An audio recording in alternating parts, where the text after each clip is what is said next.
Welcome to Talking TSM, the Game House's talk show about TSM's LCS team. I am your host and your guide into the world of TSM's LCS team, Robert. It's nice to meet you if you haven't been following us this whole time, and if you're new, then welcome. Seriously, very glad to have you all here. We've got an action-packed show today. We had the lock-in start, and I also got a very, probably unexpected to a lot of you interview recently, and it is not with a TSM player. It's actually with a new TSM executive. And so we'll be going over my interview, which will get posted onto YouTube a little bit later today, most likely, maybe tomorrow. And then we will also, go over the lock-in, games, as we do on this Monday edition of Talking TSM. And then we will also go into what's coming up next week in week 2 of the lock-in. I also have a new camera. That's the word for it. I have a new camera with a ring light on it. So hopefully, that'll make me look a little less ridiculous, I guess, is maybe the word for it. I don't know how great this ring light is, but, it's better than my face being in the dark and, I don't know, shadowy and stuff. So, very excited to have bought that, and hopefully, it will make the viewing experience just a little bit better. I also think this is able to shoot in 1080p instead of 720, so... yeah, that's that's definitely a good thing. But like I said, today we're going to be starting off the show with my discussion with the new Vice President of Esports, very recently announced, Dominic Kallas. Great guy, very fun interview. Here's kind of a breakdown of what we talked about. What I'm going to be doing is I'm going to be showing you all the different sections, basically, of how everything went down, and and I'll kind of talk a little bit with that as well. Then, like I said, we'll go into the lock-in stuff, and you may be wondering, like, Rob, why are you doing this? Why what is kind of the hope here? And what I can tell you is I asked a lot about kind of the way that TSM runs and the LCS org a little bit as well, specifically, and the reason that I thought this would be really good for Talking TSM, and like I said, the full interview will be up later, either today or tomorrow, on the TGH YouTube page, which most of you are watching this show on. But, I felt like it was a great opportunity to show you all a kind of a new look, because this guy's gonna help run all the major parts of the TSM org that we care about, and a lot of the discussions that we were having about Reggie and Parth and the the losses that TSM had. And so as you can see here, there's a couple different, I guess, major topics. It comes out to about 15 minutes of a 30-minute interview. So there are parts where I talked about the TSM Valorant team, kind of why he picked TSM and some of the other decisions there. But I wanted to get into the meat of it. So what I'm going to be doing is I'm going to be showing this to you guys. We're going to start with the first section, which is talking about the esports teams as a whole. You guys have been expanding a lot, and I would love to know kind of what goes into the decision making then to expand in like a certain area. And generally, what are the initial goals to accomplish in your mind? And when I'm talking about area, I mean like parts of the world too. As TSM's been expanding a lot eastward, what does that kind of look like for you? Yeah, definitely. And look, that strategy that may have been happening over the last 2 years is definitely going to change with me coming aboard. But I'd say that I want to keep some of the core fundamentals. And so my biggest philosophy is, that making sure that TSM is hopefully in all the large tier 1 esports, esports that are really delivering, a tier above everybody else, viewership, and being able to reach audiences that, other esports can't be in. And if it's not a tier one esport, making sure that it's extremely profitable or it's delivering a ton of value for our partners, right? And if we're not in a certain esport, it's nothing personal, right? Like I've played in I've played almost every single game that's out there and every single esport that's out there. And yes, I would love to be in some of these games, but from from a fan perspective, is it a game that we feel that we can win in consistently? Again, winning is a top priority for me. Yeah. Or is it a game that's actually driving enough viewership to justify the means that we put into it? I think a big thing to understand is that my big efforts going forward is that TSM doesn't half-ass anything, right? Yeah. And so if we're going to be in an esport and if we're going to invest in an esport, I really want to be able to give my full attention to it and give full resources to it. And if that's not the case, then that's not something we're going to have on our roster going forward, right? And so I think that this will be part of the process here of doing some initial cleanup and really understanding the direction and the teams we want to invest in going forward. But understanding that our goal was always to be in tier one esports. And so that will always be a key priority and focus. But then that also means taking bets on future esports, right? Like you can't just sit around and wait to be in all the biggest esports. And so for me, a big part of, these first initial quarters is connecting with all the top tier developers within PC games, console games, mobile games, understanding all the different ecosystems, connecting with, the directors of esports at all of these major companies and understanding the new games that they have coming out, current changes in models and fundamentals that, maybe in some esports that are tier two, but if the model works correctly, could be profitable. And so making sure that I have all those conversations and we have all the information possible so that we are in all the biggest and best esports.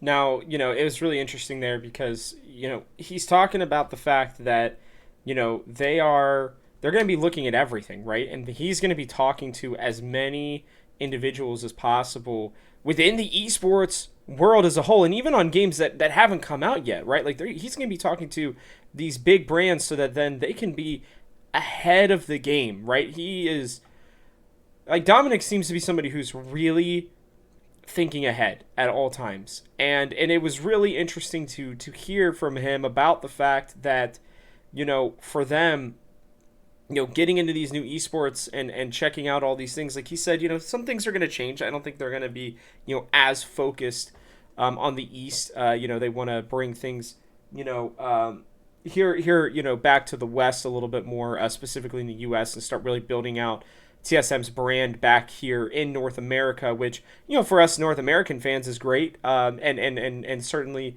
it probably helps some European fans too. But it's clear that, maybe he either feels that they've kind of done what they need to in the East for now, or maybe he just really wants to get the fan base back here. And I think, to a certain degree, I obviously, like, being from North America, I appreciate that.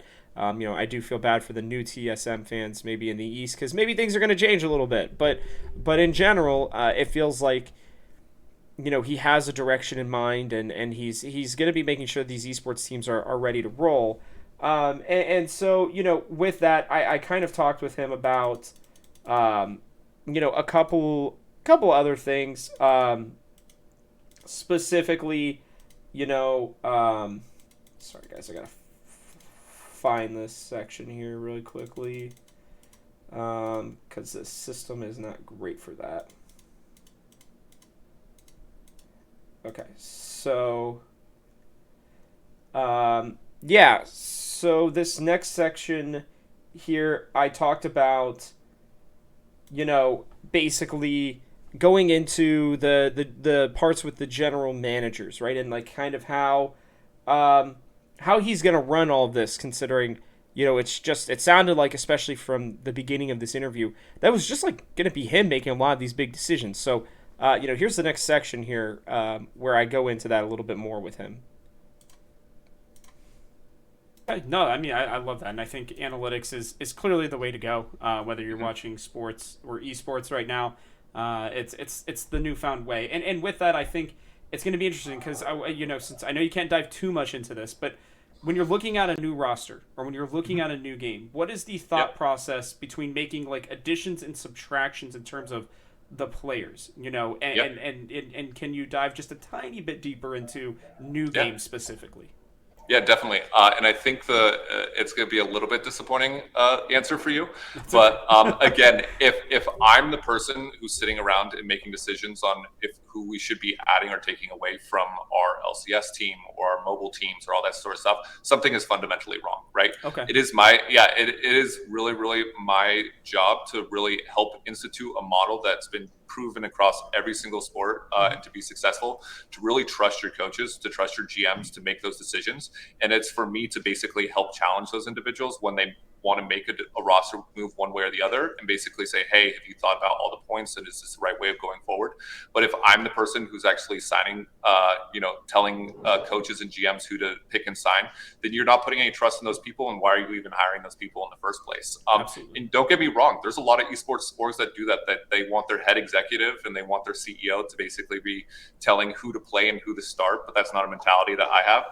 It's going to be a really, really big focus for me to make sure to have a good GM structure, to have a good team manager structure, and also start adding new structures in place, right? So to have, a new head of scouting, and to make sure that I have a head of performance and be able to take feedback and data and from all of those sort of people to make strategic decisions on building and constructing the best rosters possible. Okay. That's great.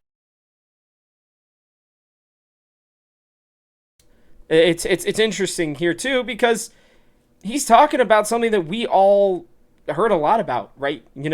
Reggie being involved in making these decisions, and Reggie being involved in choosing the rosters, and we saw a lot of Alina in the past, right? Making the decisions clearly about what happened with Dardoch, right, when he was with the team. And so it's interesting because while Dominic is going to be involved, obviously, and I think he's going to probably help make these decisions, right, or at least be consulted on these decisions, it sounds to me like, this is kind of what we wanted and what I think a lot of fans want in their esports org, and he specifically mentions the LCS team because, Parth is there to make these kinds of decisions, right? And I think he trusts that, his general managers, the people who are in place right now, are going to get the job done.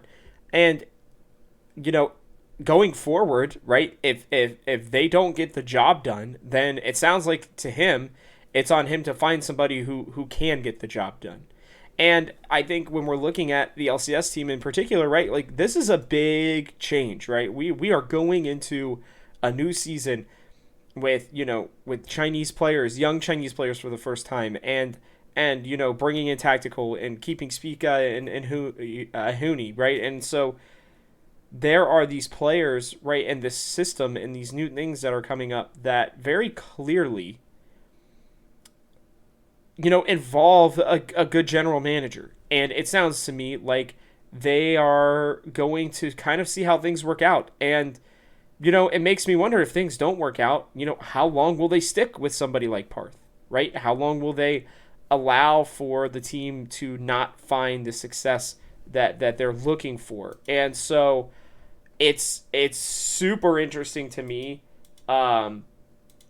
that Dominic really, talked about this, because I anticipated that, that he, and sorry, I have to keep looking over because I'm switching the video and making sure that everything's set up for the next sections. But I find it interesting because it doesn't feel like there are a lot of esports orgs right now that are making those, types of decisions with general managers and whatnot. I think 100 Thieves are one of them. I think it looks like EG are one of them. And, I think that the days of people like Jack and maybe even Steve and Reggie, right, of being involved at every level of the team when they have so much more to run than just their LCS teams, I think that might be coming to a close. I think it's either earlier in this clip or maybe it's later on in the interview. He talks about the fact that, they're heading into basically a new era, and that TSM's just hitting some of these roadblocks first because they were one of the first big orgs to do all these things. And so for me, I look at this and I think, okay, this guy has the mentality of somebody who's watched, traditional sports and at least seen how the structure works. Well, I know we don't want everything to be, based off traditional sports. I think one thing that they figured out is how the structure to actually run, the teams and the company and everything work. And I think the difference is that for an org, they own multiple teams. And so he sees the fact that, these GMs and these people that he hires to take care of these teams, right? And these new positional coaches and all these other things that he's been talking about, they are extremely important, and they're going to be a lot of the people who are making these major decisions. And I find that to be absolutely worth noting. So we're going to keep moving on here. But next I kind of asked him about the brand and how other teams are starting to maybe catch up. Awesome. No, that's great to hear. And I think, as orgs are really starting to make pushes, right? I mean, TSM has been the standard for so long, and it feels like orgs are really challenging TSM right now, in a lot of different ways. And I want to know, maybe if you can express if it feels that way, maybe on your guys' end as well, and how TSM can continue to push itself forward and try to, I don't know, increase the gap again. Yeah, definitely. And to tell you the truth, as you said, we have a lot of teams and a lot of things going on here at TSM, and that's where my main focus is going to be. I think if you spend too much time looking at what other teams are doing or trying to compare yourself to other orgs, you don't have full context into what's going on, what they're doing, what their strategies are. They may be totally different from what yours are internally. So the one thing that I know is I can make TSM's esports side and competitive side and content creator side the most successful if I focus on my teams.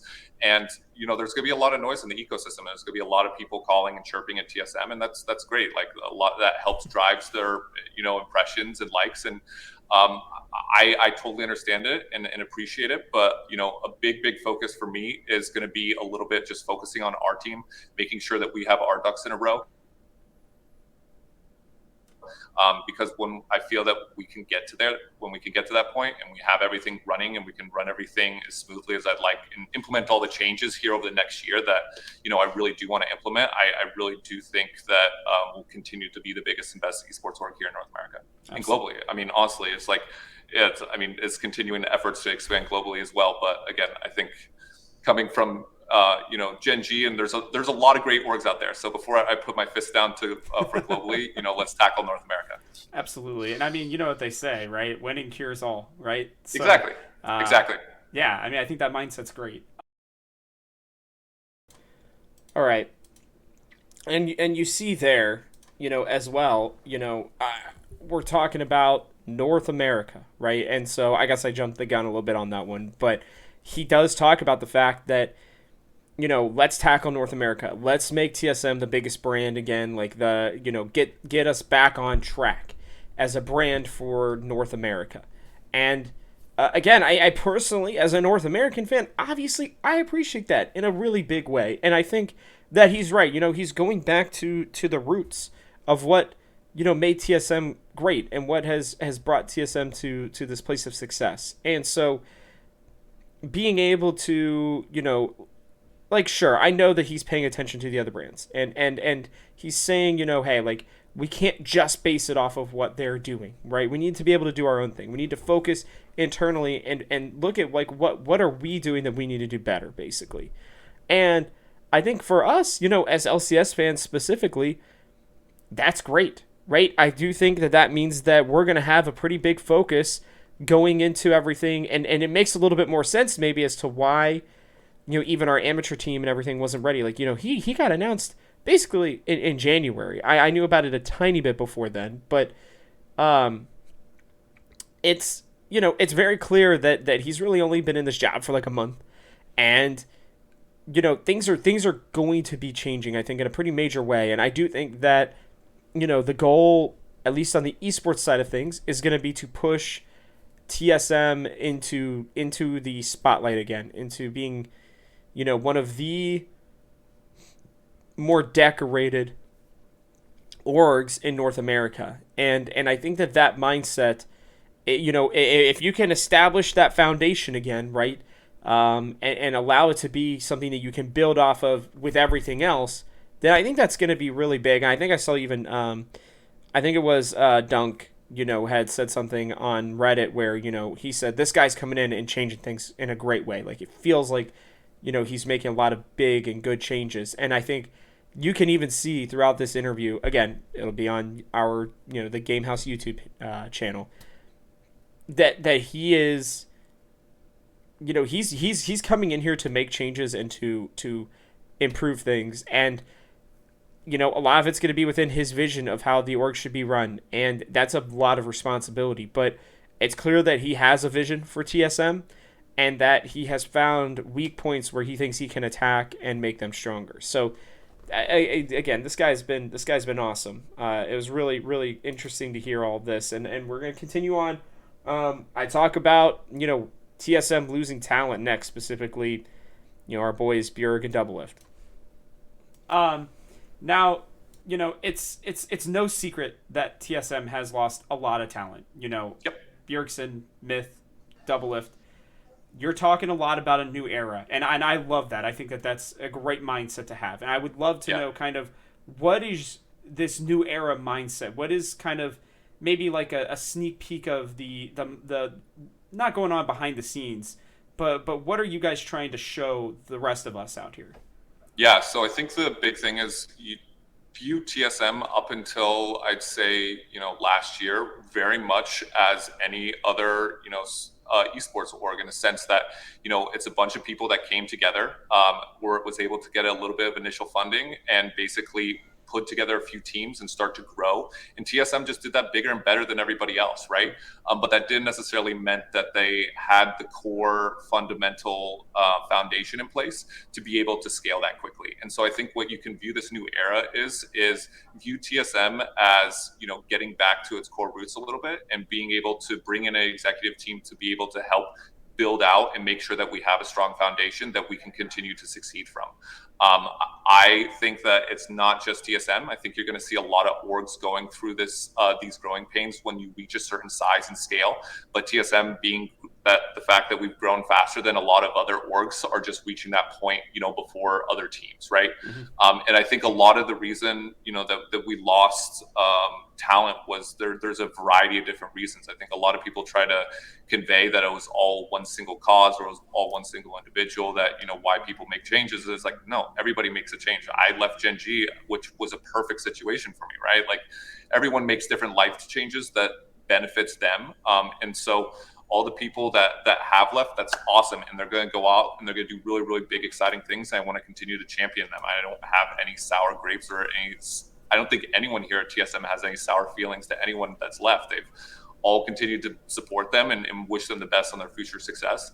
The difference is here, with the new era with TSM, what we really want to focus on is bringing in some really, really good, highly skilled, talented individuals on the executive team that can help build out the processes and operations that are needed to scale into $1 billion company and make sure that we have the best teams and we have the best creators. But to start with that, you need to have a strong foundation. Absolutely, and I know reaching unicorn status is something that's very important in the investing world. So yes, I think that's, for those who don't know, it's a good mindset to have. So the now again here, I guess I prefaced some of this a little too early, but he talks about getting these new executives in place, right, and being able to support and champion all these other people who left, and that it's not just an individual, there's just a culture change in general, and there's this new era, and I believe him. I do think that is the way he feels. I will say I still believe that losing Lena, Doublelift, Bjergsen, Myth, I think those four specifically, they were the core, and I think you have to have a new era right now for TSM. I just don't think that there's any other way that you can go about it. And they're going to be growing pains, right? And so, Dominic comes from a VP background, or VC background, excuse me. And meaning that venture capitalists, trying to grow and trying to increase net worth or the valuation of a company. And so, he is going to run this a little bit more business-like than maybe some people might like. And that's, I'm sorry, that's fine. I understand why you might feel that way. But I do think that overall for TSM, it's going to be better, right? For those of you who are worried, oh, no, they're going to turn into next CLG. If you thought Reggie was going to allow this, Like Dominic's not going to allow that either. Like there's just no way. They if their plan is to get to unicorn status, which means that a company is valued at $1 billion, meaning that if TSM wanted to sell the whole freaking thing, right, all 100% of the company, that they could do so for $1 billion. And having a unicorn status like that is it's very rare in the world. There are not a lot of companies that do that. Companies, for example, are things like Tesla and Google and Apple, right? Microsoft. Those are $1 billion companies. Those are true unicorns, in a sense. So, if that's their goal at TSM, I think Dominic's, a guy that has a great mindset to be able to do that. And that means that, they're like, I can tell you right now, for people who are wanting better merch, I bet you they're going to start working on getting better executives to get better merch out there, right? To get more merch out there. I bet you streaming and YouTube videos and all these other things, TSM's going to probably dive more into that. And then, you have people like Dominic who on the esports side of things, he's going to be looking at where can they attack, right? Where can they increase the value of the company? And one of the places that we know that they can increase value is the LCS team, right?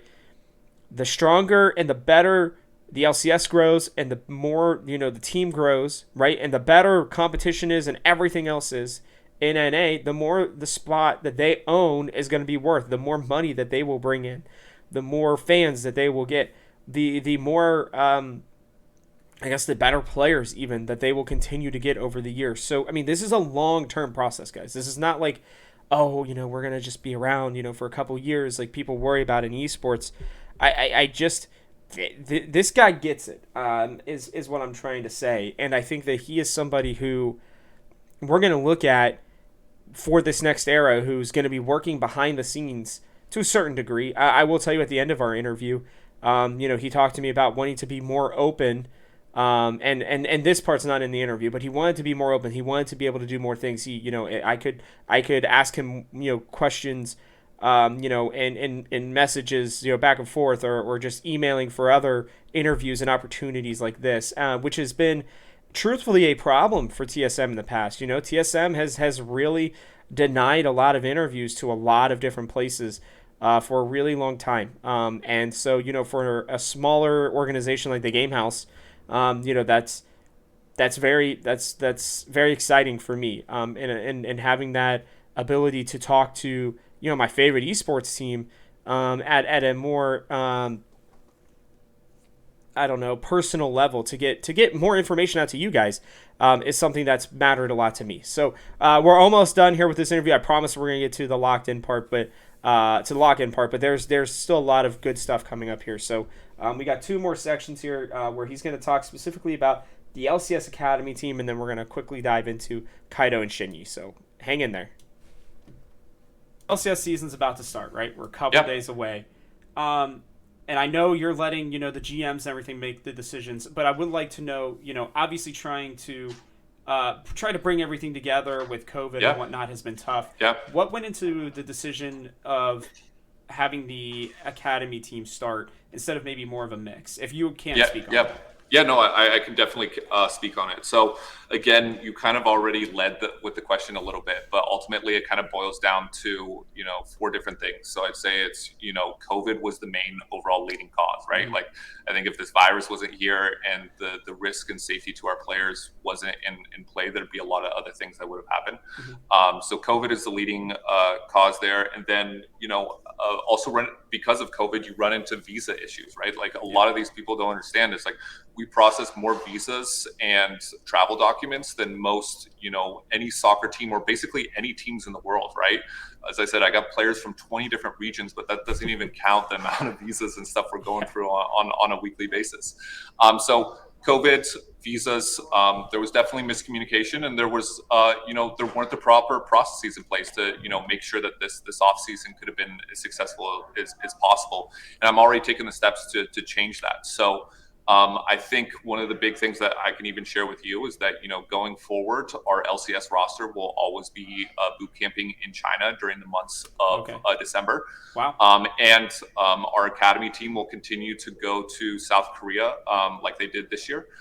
But that will be a 2 times a year thing. So we will be sending our academy team there between spring and summer split, and we'll be sending them there to boot camp in December as well. And that's something that, I don't think any other LCS org is providing, is the resources and opportunity for development of our players there.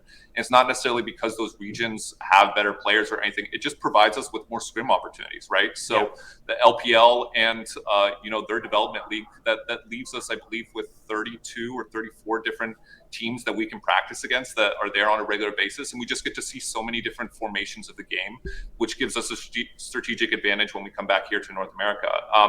And to tell you the truth, if we knew that all the teams and all the academy teams were going to stay here in North America during these break periods, we would stay here and scrim with them. But given that, a lot of teams travel to Europe or travel to Korea or all different regions around the world, we need to take the steps to ensure that we could get as much practice as possible. So, we already have our individuals who are within China getting us set up for boot camps here in 2022, getting facilities already set up for that sort of stuff. And it's that sort of future planning and that sort of stuff that wasn't available here before. And it's that sort of thinking of how do we develop for success, not just now, but for a year from now, 5 years from now, that hopefully I can bring to the table that wasn't here before.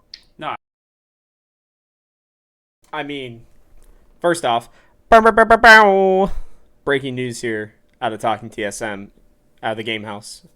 TSM, from here on out, the main team will be boot camping in China with the academy team boot camping in Korea, both during the in between time of the spring and summer, and then in December as well. And he talks about this, this is so, let's break this whole thing down, because that was I think a lot of information in 3 minutes to get through. First off, COVID, big problem, right? I mean, it's the main reason why they're having visa issues and all these other things, and that in a world without that, they would hopefully have already had the team here and ready to roll. But he's here to help implement these things so that problem doesn't happen again, so that they already have whatever is needed for next year ready to roll ahead of time. And he then rolls into, again, that breaking news as to the fact that TSM they will be practicing overseas from here on out, to boot camp and get ready for the seasons ahead. And I think that there's a lot to be said about that, because he talks about the fact that, hey, if LCS teams were staying here in North America, then sure, we would stay here in boot camp. But it sounds like to him, and to probably a lot of other people, it's just a waste of time. When you have, especially in China, I think he said 34 other teams or something crazy like that. I believe it is 34, because I think it's 17 teams in the LPL and then their academy system too. So 34 teams to practice against, right, and to scrim against.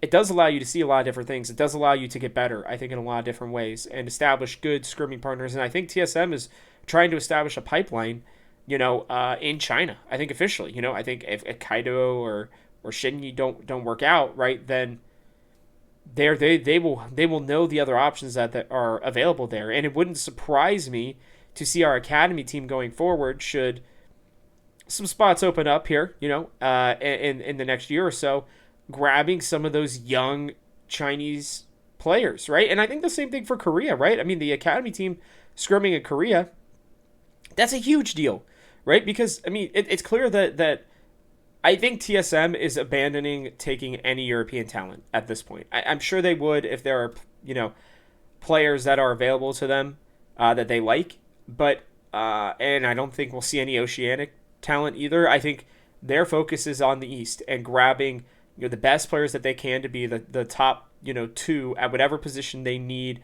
those international slots to be taken at. And so, for me, I think that speaks volumes to what we're going to see here in the future, guys. And this guy is building out plans, like he said, 5-10 years in the future, right? Whereas that really wasn't here. I think they all acted not completely in the moment. I'm sure they had future planning, but he's trying to think so far ahead that it almost sounds like, he's playing 5D chess, while everybody else is not. I'm sure there are other places that are doing certain things um, and whatnot, but being able to try to, he's also in this same sentiment, this 3 minutes, guys. I mean, this is probably arguably the most important 3 minutes of the entire interview to me, at least for the LCS team. This guy is also speaking to the NA talent, right? If you want to travel the world, if you want to be on a team that is committed to helping you get ahead, right? This is it. We TSM are it. You can travel the world. You can, start your career as a young kid on TSM Academy and be boot camping in Korea twice a year, right? Then, once you make it up to the main team, right? You every December you're gonna be in China, and they're already setting up these boot camps, these facilities, these brand new facilities for TSM in both of these countries to be ahead of schedule.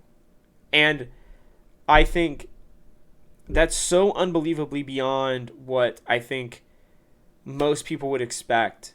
And I do think, as far as I know, they would be the only LCS team to do that. At least in China, for sure. I can't think of another team that's doing it, at least in China. I think Cloud9 will probably do it in Korea. But I think this is a really big move for TSM, and it was really cool to hear him talk about that. Give me 2 seconds here. I'm gonna get this last clip here together.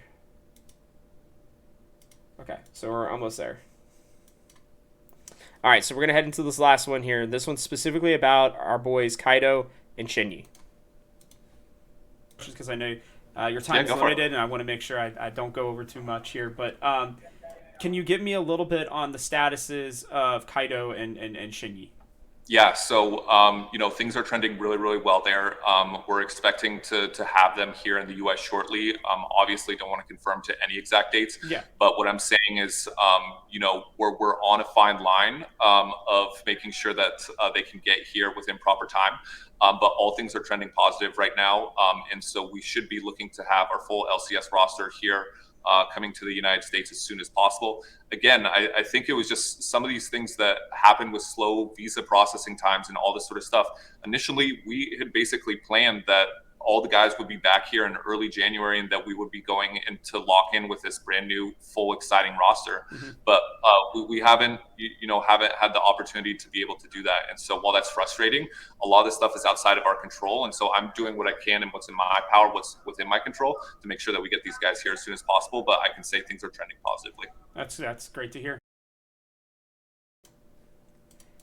And that is great to hear, isn't it? So, again, they planned on having everybody here. They just couldn't. And, to me, and this was recorded about a week ago, by the way. So I did this similarly after the last Talking TSM last week. And, from what it sounds like, and what it seems like, right, we saw the Instagram pictures and the different, Twitter pictures of Keaiduo and Shenyi making their way to LA. They're there now. They should be ready to go. I imagine, even today might be the first day of true practice for the full squad. I think there was something on Reddit I was seeing about Hooney not being there yet, but I don't think it's as big of a deal, for him. I think he'll be able to kind of fit in pretty quickly. I think it's more about getting that, jungle mid synergy together and getting the bot lane synergy together, right? First time that I think Tactical did play with Shenyi over in China for a little bit, but for Spica specifically, he hasn't played with any of these teams yet, or any of these players yet, and so I do believe that it's a really big deal for this team going forward, and I'm pretty excited about it. It sounds like they're gonna be ready to roll for lock-in, which was kind of what we had all been hoping, or not lock-in, excuse me, for regular season here. In a couple of weeks. And now they're going to have, about 3 weeks to practice before everything, starts. And I think that that's going to be really important moving forward for this team. And so, with that, again, I really want to thank Dominic.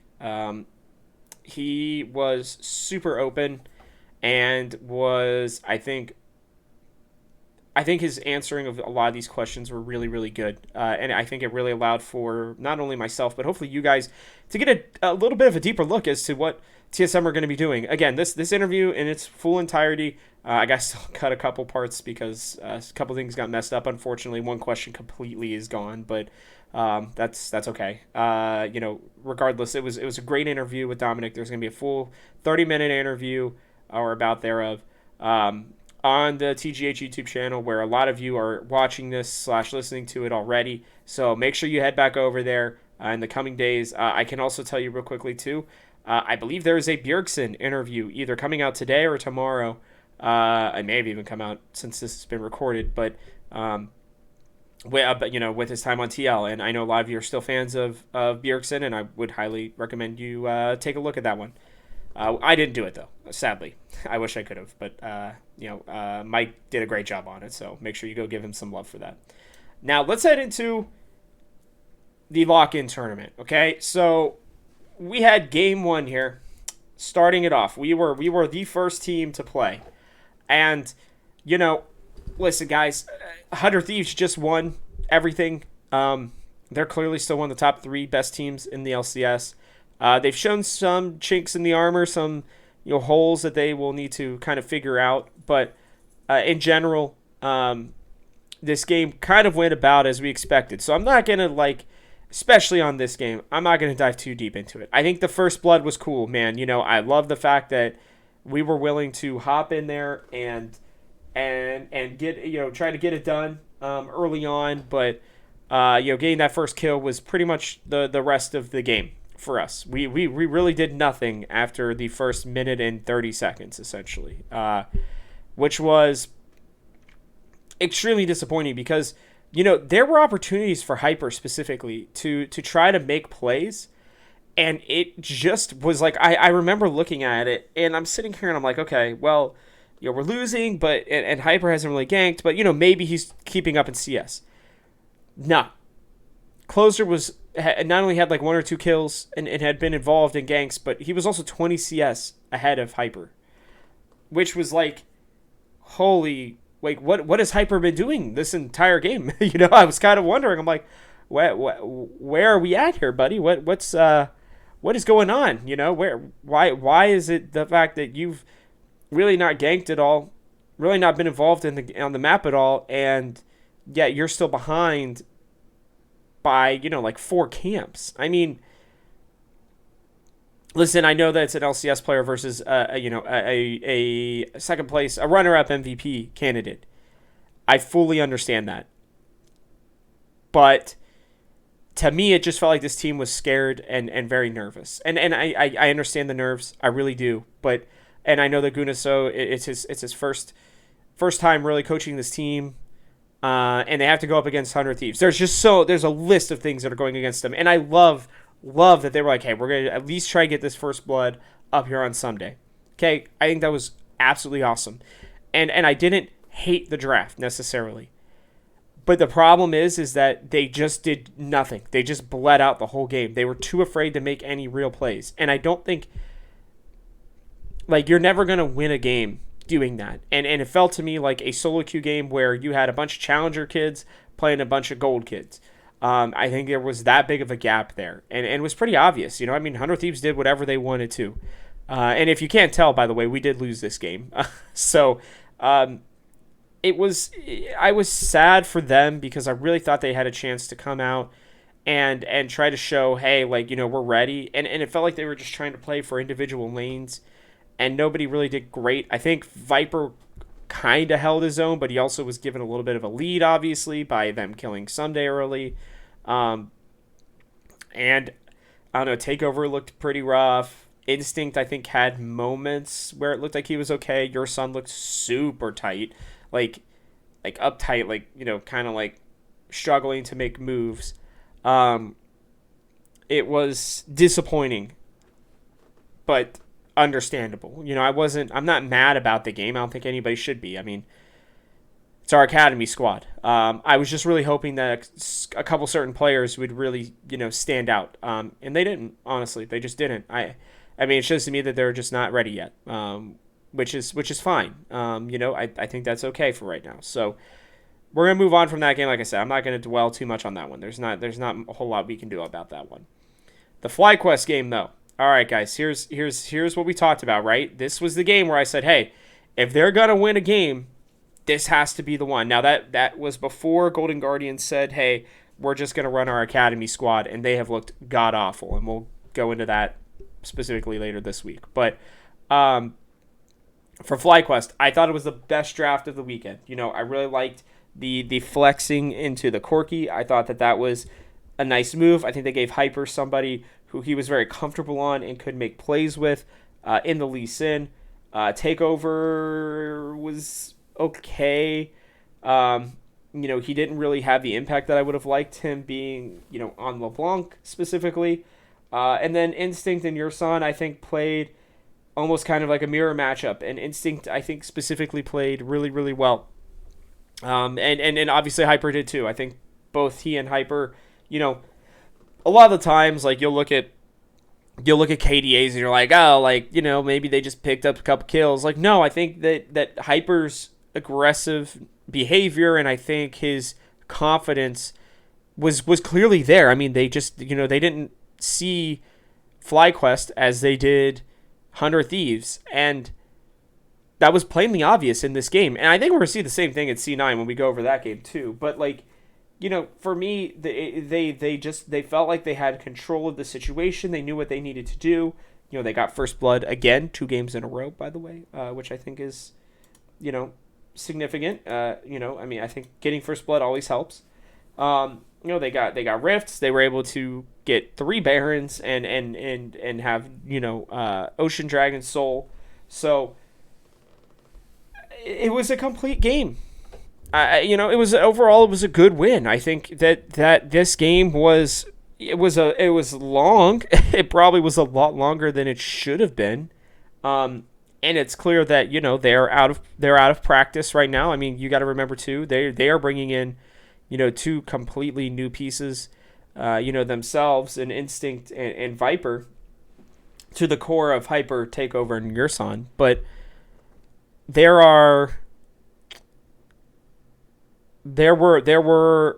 a lot of the things I was hoping for were there in this game. The 2 things I didn't expect were Hyper to pop off. I mean, I just really haven't seen a lot from him. This was, I think, his first game where I really felt like, okay, like this kid's making moves. Like this is great. This looks really nice. And then Instinct. This was like our his first moment of, I think, what will hopefully be a long and illustrious career for him.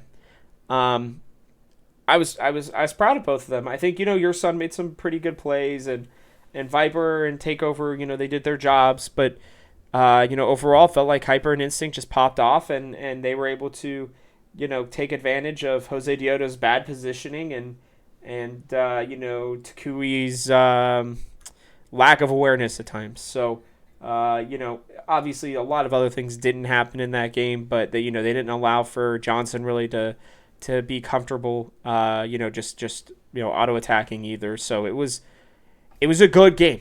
It was a good game. I would love to dive deeper into it, but this is the Academy squad, guys. I'm not gonna lie to you. I think I want to give them their respect and their dues, and they played this game well, I think.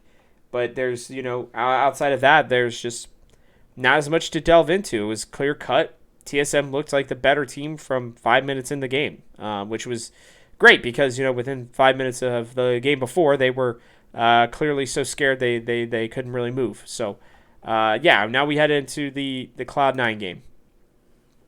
And I mean, listen, this game felt doomed right at the beginning. You have a Tryndamere, a Viego, an Akali, and a Rel trying to dive into, Gragas, Xin Zhao, Victor, Jin, and Leona. And it's like, I just don't see a world where you're getting to the backline, first off, because I understand that Viper could theoretically just hit the R button, the skill button, and just run past the whole team, but that trying to get to Fudge and Sven was really tough. And I think that Cloud9 picked a very good draft. It was just, hey, hit them off as they come around, and this Victor will just drop his Storm into the middle of, into the shroud of Takeover, making sure that every time he gets hit, you can just see him, and allowing for Isles to make pretty easy plays, honestly. Hyper literally could never get in. I mean, it doesn't matter. I don't think he duels very well with Xin Zhao anyways. And, Instinct was on that Aphelios, but he couldn't really do a whole lot with it. I mean, the Rel would dive in and get killed before they could do anything, and realistically, her ult, the only way you could really execute it is if you caught out, Fudge or Sven in the completely wrong areas. Because they are so far, they're playing so far back that it wasn't. Yeah, you would have to just basically run past the front line, and it feels like that was pretty much impossible. And I mean, listen, like, Takeover's never gonna win that lane against Fudge, regardless of how good or bad Fudge is at mid lane, which he looked solid on his Victor.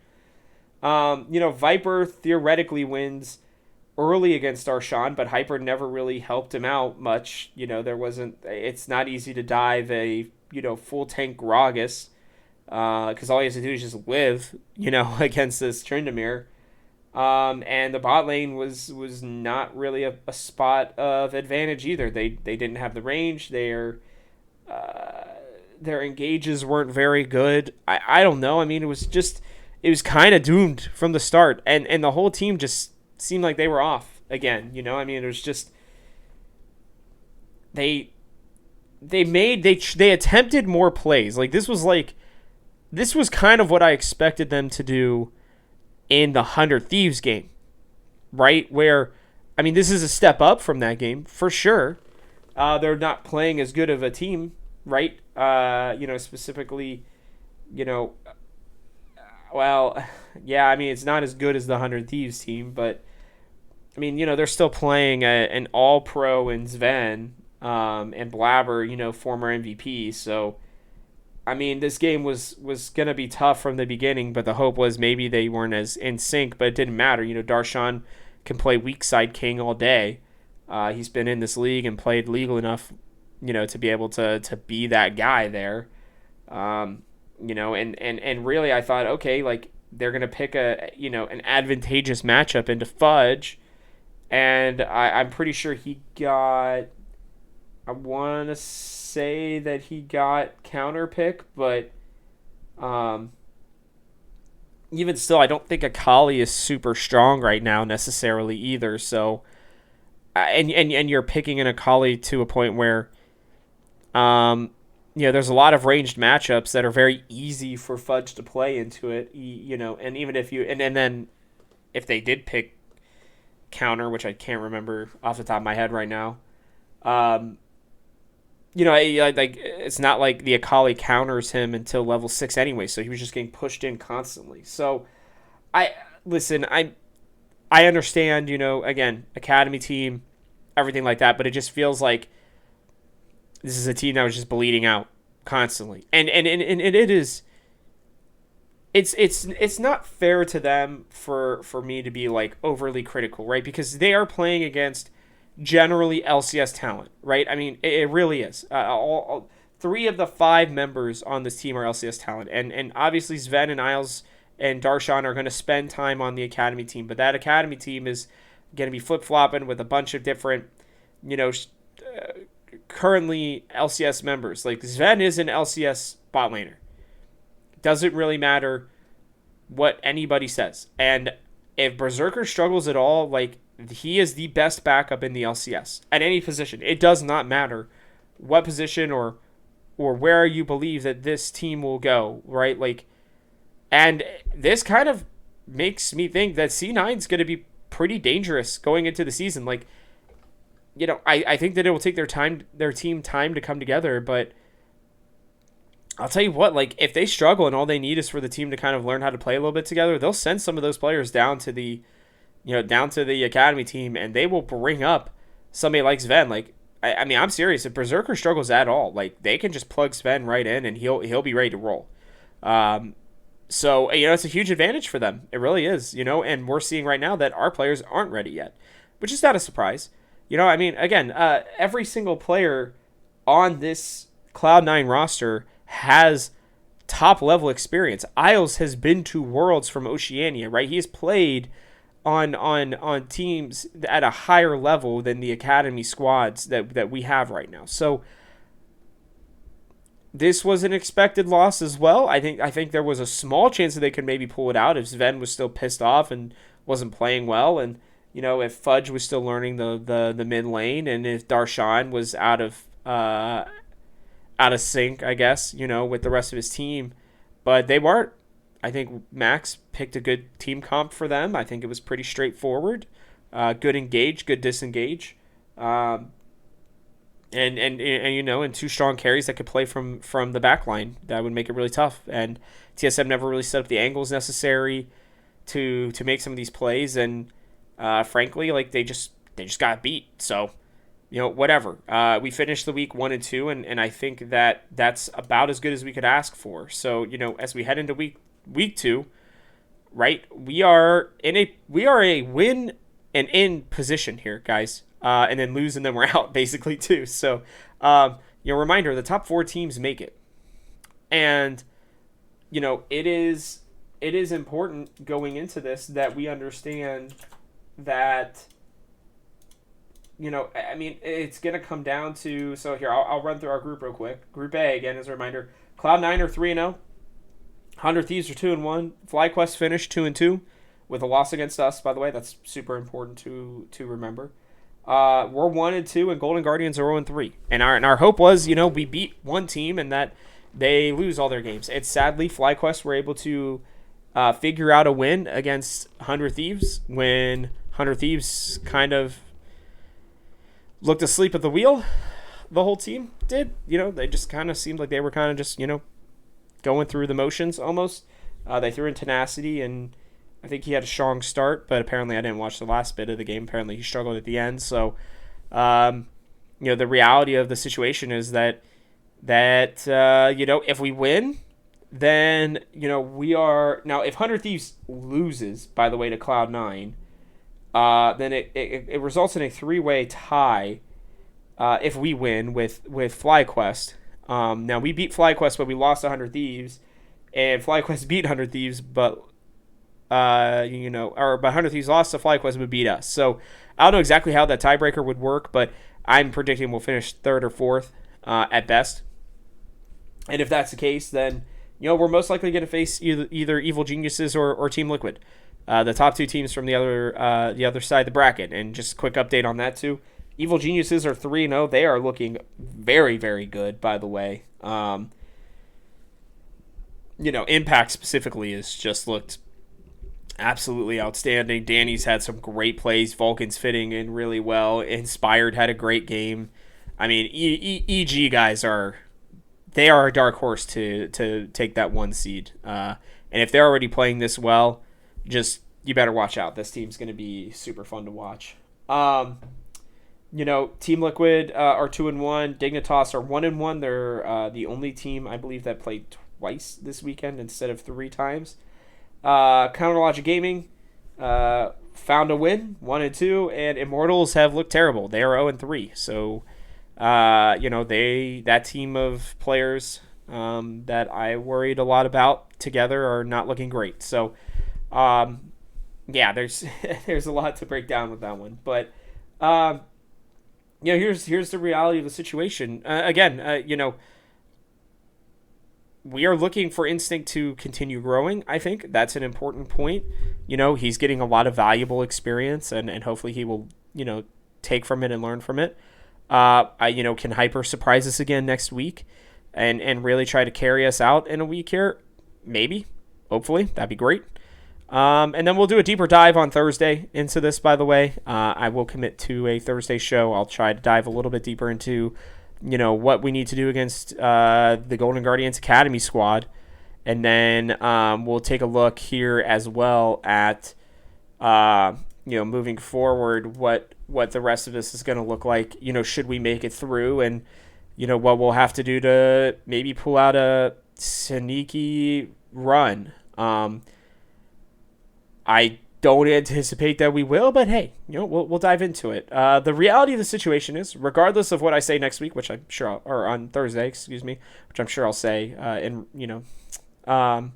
later, is that if we beat Golden Guardians, we're in. Sadly, one win isn't going to do it like I had hoped, because if we lose to Golden Guardians, then they hold the tiebreaker over us because they beat us in a head-to-head matchup. So I will tell you that Golden Guardian squad is not looking great. They are playing all their academy squad as well, and I anticipate our academy squad to be better from the start. And they're even having to play Stixay because forget who it is, who their academy AD carry is going to be, but they're not even playing Lost. So it's like, this is a game that I'm hopeful that we will win. So we'll dive into it again more in depthly on Thursday, but I'm excited for that game on Friday. Here's the deal, guys. I really hope that you enjoyed that interview. I know it took up a lot more time, but I wanted to give Dominic the chance to speak to you guys and hopefully to the rest of TSM fans as this goes on. And the first week of lock-in was pretty much exactly what we expected. I think my predictions were right on. I believe I said 1-2 with a win over Flyquest. So yay me. I'm pretty pumped about that because normally my predictions are not super accurate in that regard. I have a lot of hopium, so that was nice to feel. And yeah, I mean, it was good to see. I don't think any of us have any major complaints about what this team is doing. We know they're young. We know that they are getting experience, and that's the whole point of this. And we know officially now from Dominic that the rest of the team is working together to be ready for the regular season when it counts. So I'll be honest with you guys. I anticipate that next week will be our last week of playing until February 4th. So let's make sure that we enjoy this upcoming weekend. Just gotta be frank with you. If you like this show, please take a second to like, subscribe, and comment. If you're watching on our YouTube channel, which again most of you do, so thank you for supporting us in that way. Make sure you hit that bell icon so you don't miss another episode. Also, if you want to leave a review on any podcasting platform to continue to push this up the ranks, that would be just very, very much appreciated, to say the least. Please take a second to share this with your friends. You guys could check out our new rebrand at the Game House. We have launched. There's a new era for the Game House as well that just started on Friday. So go check out our rebranding video. Big shout out to Jordy. He did an absolutely outstanding job on it. You can check it out on my account at TGH Robert Haynes. You can also check it out. It's pinned at TGH Esports, and we'll probably have a video or something like that coming up on the YouTube channel as well. So check it out. New era, new us. Maybe it's like instead of new year, new us. Whatever. Lastly, head to thegamehouse.com. I am going to have a little bit more of a deeper dive into what went on this weekend, recapping the games. And you can check out just all the other great esports and LCS content that we're going to have. Sports content too. Go Bengals, by the way. We finally broke our 31-year streak, which those of you who don't know, TSM has been a godsend for me because I've been able to actually enjoy a team that wins and wins championships throughout most of my life. I was not in existence the last time a Cincinnati team won a playoff game even. The Reds won 2 playoff games but didn't win the series. So, either a series or just moved on to past the first round in my entire lifetime. So, I'm going to shout it out here. Go Bengals, and hopefully we'll see what they do against the Titans this coming week. With that, thanks for tuning in. This show, this week specifically, will come out Monday and Thursday for the first time in 2022. And it is still exclusively for your TSM earholes. I'm Robert Haynes, and this has been Talking TSM. I'll see you all on Thursday.